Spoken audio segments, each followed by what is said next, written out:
Hey guys, how you doing today? Today we have our Universally Unboxed for December. It just says, I safely traveled the world this year on the sticker, so maybe it isn't one specific year. I didn't have this last December, so I don't know if they just do like Christmas goodies or what. So let's dig in and find out. So, we've got our oh, it is Season's Greetings from Everywhere. It says on this little booklet here. So first of all, we have our little pamphlet here, and on the back it's got our little scorecard if we so choose to score things. It says, off we go on a magical holiday adventure. According to the Chinese calendar, 2021 is the year of the white metal ox. Not just an ox, specifically white metal ox, which is interesting. Chilly temperatures cause the Eiffel Tower to shrink up to 6 inches every winter. That's interesting. I mean, I did know that steel can contract and expand depending on the heat and cold, but that's kind of interesting. Here, the bonbons are the juiciest, chewiest way Brits toast the New Year. That's interesting. The Dutch eat kruidnoten, spice nuts, during Sinterklaas festivities on December 5th. They're not actually nuts, as you will soon see. Interesting. So that's all that's on this one. And then in our lovely little booklet here, it says, a world of festive fun awaits. Each December, we break from our typical journey from a different country each month to bring you the tastiest holiday classics from all over the world. This year, you'll visit 11 different countries and explore their holiday tradition. Fun fact, we started working on this year's holiday box in April. It's a long time to curate holiday stuff. Something about, it says, look out, here's a sneak peek at some of the items we'll explore this month. An unusual creature, a cobwebbed tree, and some very lucky eggs. I don't know. And then it says, the holiday in 60 seconds. What you might know. After a successful revolt against the Greek Syrians in the 2nd century BC, the Jewish people only had enough oil to light their temple for 1 day. But miraculously, the oil lasted 8. Nowadays, Jewish folks pay tribute by eating lots of oil-fried foods on the 8 days of Hanukkah. They also light a menorah, if you didn't already know that. And an interesting thing is, menorah just means candlestick. So technically, any candlestick is a menorah. But the menorah for the typical candlestick, when you look at biblical history, only had 7 branches. The one in the center and 6 for, 3 to each side. But because Hanukkah, the oil lasted 8 days, it's a 4 on either side of the center that you light the others from. And it's that specific menorah is called a Hanukkah. But it says, what you might not know, in Siberia, it's a New Year's Eve tradition for divers to brave freezing waters to plant the New Year's tree, yolk, underneath a frozen lake. Meanwhile, Brazilians throw white flowers into the ocean as an offering to the goddess of the sea. And the Japanese listen to Beethoven's The Ode to Joy. Find more traditions on page 12.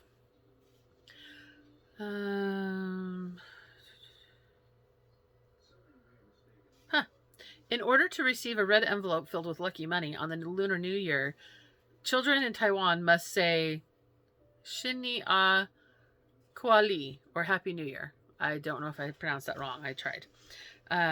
Make longevity noodles, a Lunar New Year staple in Taiwan. And then it has a recipe for that. That's kind of cool. Chinese egg noodles is what they use for that. So let's see what's on the next page. This is a fat booklet, man. Oh, then it has our trivia train, which I usually don't go over those. And then it starts telling you about what is in here, and I don't like spoilers, so I usually just kind of try to skip past those a little. Nutrition facts. Here we go. Here's some more fun stuff. Page 12. A new Universal Yums guide to New Year's Eve. What to eat. To do New Year's like a Norwegian, you need tons of rice pudding and 1 almond. That's funny. Tradition has it that whoever finds almond in their pudding will have an especially incredible year. That's kind of fun. In Italy, locals make coccino con lenticchie? I don't know. Sausages and lentils for the New Year's Eve countdown. The sausages signify abundance, and lentils signify prosperity. They're like yummy little coins. You know, I guess they kind of would be. Uh, in Spain, you would grab 12 grapes to celebrate New Year's Eve. One to eat at every strike of the midnight bell. Says you might consider learning the Heimlich before you partake, just in case. That's funny. What to wear? Like Italians with lentils, Filipinos consider anything round to signify prosperity in the new year. So picking out a New Year outfit is simple. Polka dots. Polka dot everything. New Year, new clothes. That's the philosophy in Taiwan, where folks don their newest outfits to kick off the year with a fresh start. New red clothes are extra lucky. They're said to ward off evil. That's kind of fun. For Colombia's, red isn't the go-to color for New Year's. It's yellow. Well, at least for underwear. Yellow undies are said to ensure a year filled with financial gain, as the color resembles gold. That's funny, and I don't have yellow underwear, so I don't think I'll be doing that one. What to do?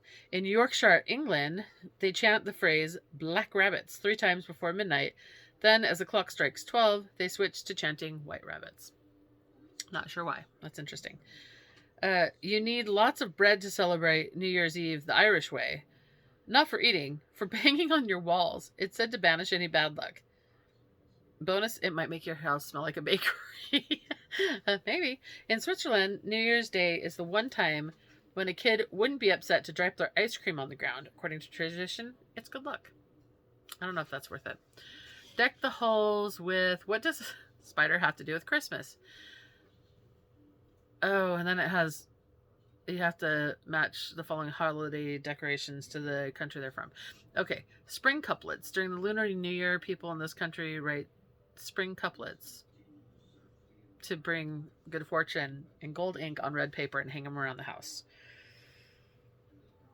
Well, it's got to be either Japan or Taiwan, because I'm pretty sure it's not the Ukraine or Israel or a lot of other places. I don't know. Let's see what else we have.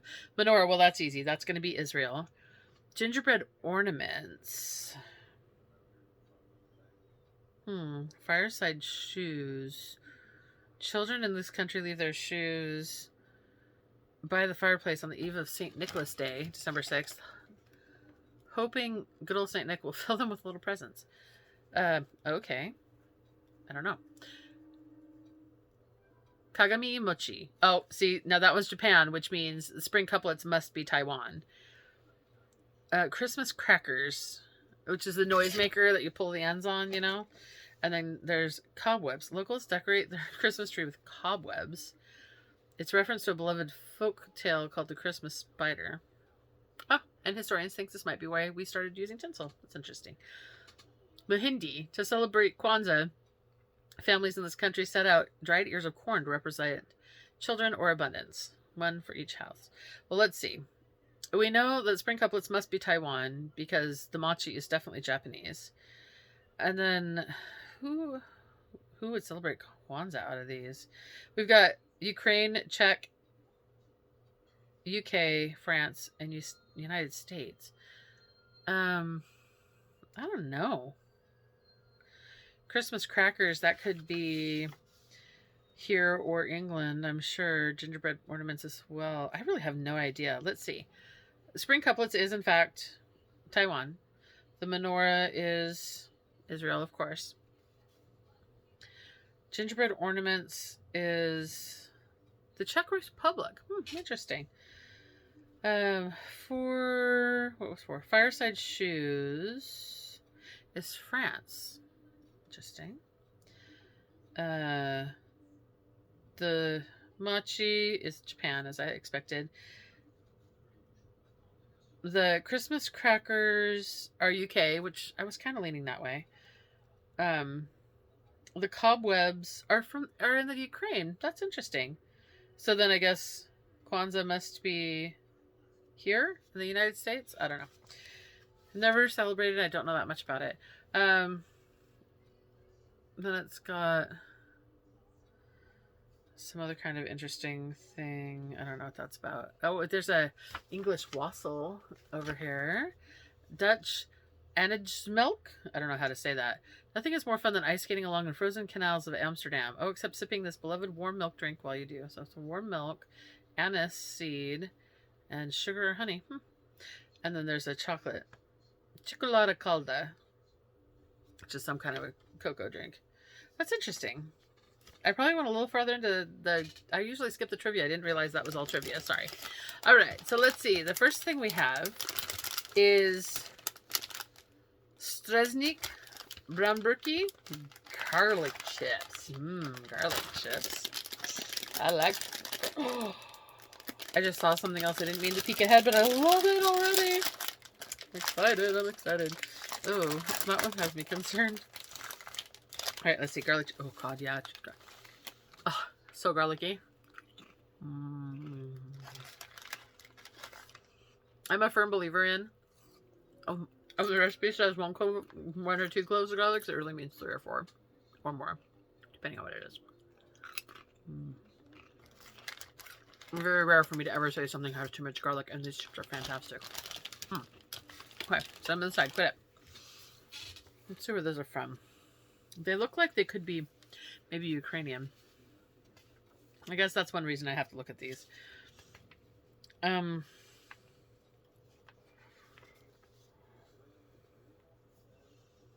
guess I didn't start these in the right order. Roasted garlic chips. Oh, Czech. They're from the Czech Republic. All right, so let's go back to the beginning of this. Roast potato or turkey and stuffing potato chips.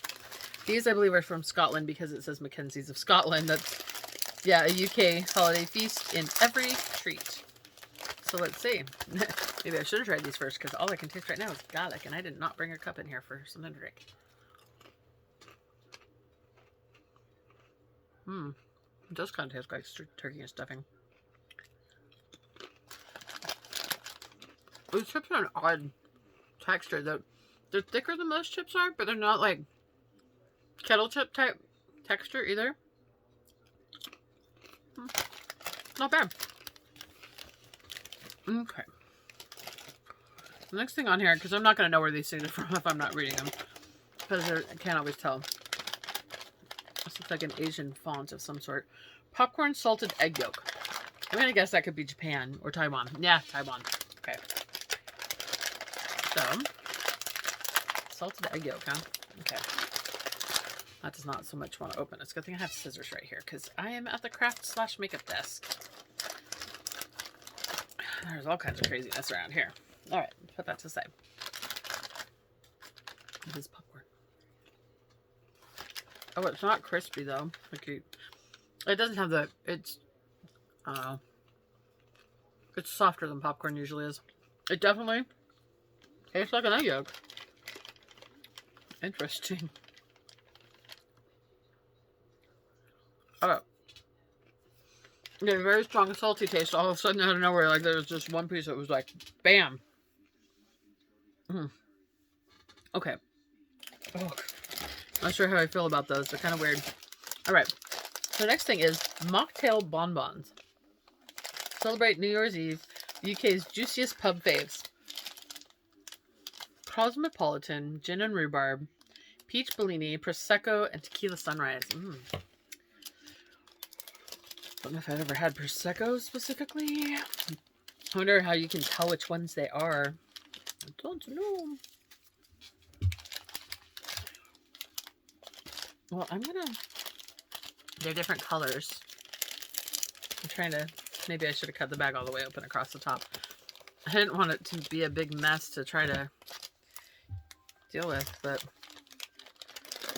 look at this. They're all different colored little bonbons. So, judging by the pictures on the top, I'm trying to figure out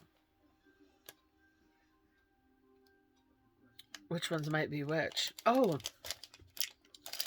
I want one that's orangey, pinky, peachy, something. I think this one might be the peach Bellini.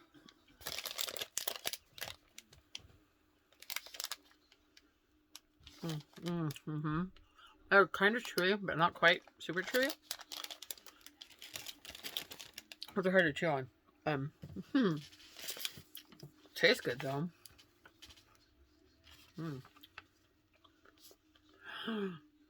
Ooh, I'm excited about these ones. It says, Cruden Noten the Original. Crispy spice cookies. This seems to be sweets heavy. Oh, the plum one is really hard to finish off. Ooh. Oh, they're so cute. Look at these little tiny things. They're little ginger cookies. Like tiny crispy gingerbreads. Those are tasty. I really like those. Okay. Next thing we have is an alpine nut cake. Crumbly nutty pie straight from the Swiss Alps. Man, I want to eat more of those cookies. Those are good. This is dangerous. I haven't even eaten dinner yet, and I might just want to eat snacks.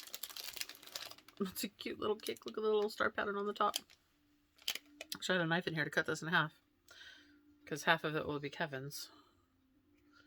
Oh, there we go. It broke in half pretty easy. Yeah, it has a little nutty filling in it.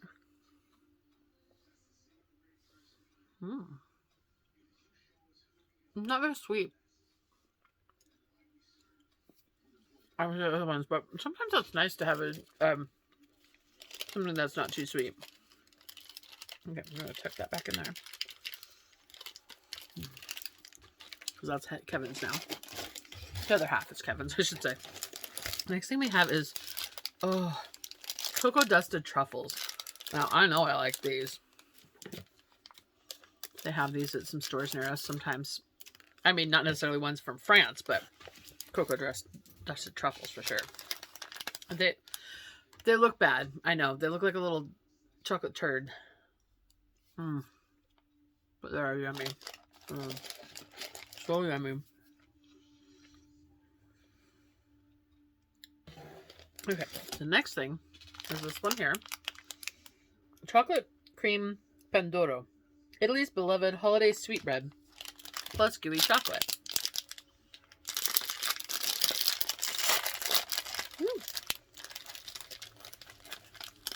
I wonder if this is going to be hard to crack in half or not. It is very soft. Oh, the chocolate filling doesn't go very far down, which makes it kind of hard. I guess if I'd cut it, it might have been better, but it's hard to have that dispersed nicely between the two halves. Well, it is what it is now. It's kind of like the texture of the bread is like cinnamon, like a fluffy cinnamon roll. Because you know there's different textures of, it's almost a dinner roll texture. It's super fluffy. They call it a sweet bread, but it's not like super sweet. It's not like cloyingly sweet. It's just a hint of sweet. Pretty good. Almost like King's Hawaiian sweet rolls. As far as the level of sweet. But definitely not the same. That's pretty good. Alright. What do we have next? We have this one. Apple and dark chocolate. Dominosteins? I don't know. 4 layers of festive German deliciousness. Meet the holiday yum with it all. In 1936, Germany's now classic Dominostein has 4 essential parts. Base of a gingerbread, a layer of tart jelly, in this case, apple, a slathering of persipan, a fluffy confection made of ground apricot kernels. That's interesting. And finally, a coating of dark chocolate. All right. Let's see how these taste.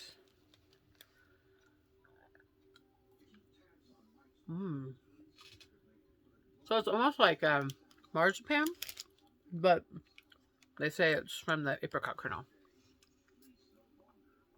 So there's your gingerbread layer, your jelly layer, and then whatever they called it. Persipan. Not gonna lie, those are good. I'm not even a big fan of dark chocolate, but because there's so much other stuff inside, it's actually really good. Alright, this is what I saw earlier and got super excited for. Mixed baklava. Oh my god, I love baklava. It's shrink wrapped. Mm. Man, those cookies are really good. I mean, those little chocolates are really good. Cookies. What am I thinking? I seriously love me some baklava. And I am a cook. I am a baker, a cooker. I've never tried making baklava. It's kind of a intimidating thing to make because phyllo dough is so thin and so fragile that I just don't know. Oh, they're so cute. They're tiny. Look at those little tiny diamonds. And then there's one little nesty one. I'll grab a little triangle because, oh, it fell apart. Now, these are not necessarily as sticky as some of the ones you might get in a local store, probably because they've traveled and, you know, they're sold this way. But, oh, look at that nutty goodness in the middle, and they're all honey and sticky. I seriously love baklava. That one had me excited before I even got to it on the list. I don't usually follow the list because it's usually all from the same country. But this time, because I don't know where they're from, I've been kind of following the list just to be able to know. So the next thing we have is salted caramel fudge. Now, there's a little British flag right here in the corner, so I'm assuming that's where it comes from, yeah, England. I do like fudge. I do like salted caramel, so I can't see how this could possibly go wrong. Oh, they're individually wrapped. That makes life easier. You know, that little fudge pieces. Do I have to share this with Kevin? I'm starting to think I don't want to share. I'm joking. I am joking. That's so good. Seriously. So yummy. It looks like we just have one more item. Oh, it's not on the list. Did I miss it?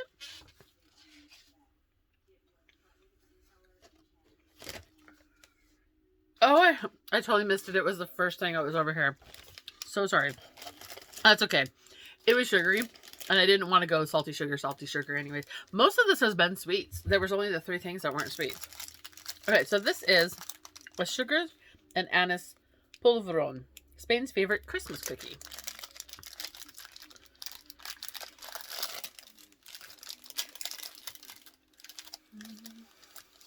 Just a little cookie. It's got powdered sugar all over the top of it. The only thing that's a bummer about packaged versus fresh is I can imagine how good this would be with just that light dusting that hasn't gotten all kicked down because it had to travel. Oh my gosh, I smell that anise right away. Now, if you don't know, aniseed is a licorice flavor. So if you don't like licorice, black licorice, you might not like this. I personally love black licorice, so I think this is fantastic.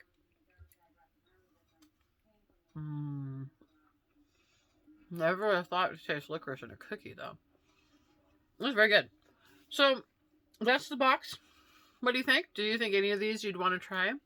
Do you think any of these sound absolutely repulsive, like my licorice cookie over here that I'm enjoying? Who knows?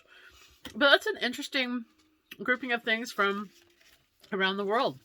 I definitely liked all of them.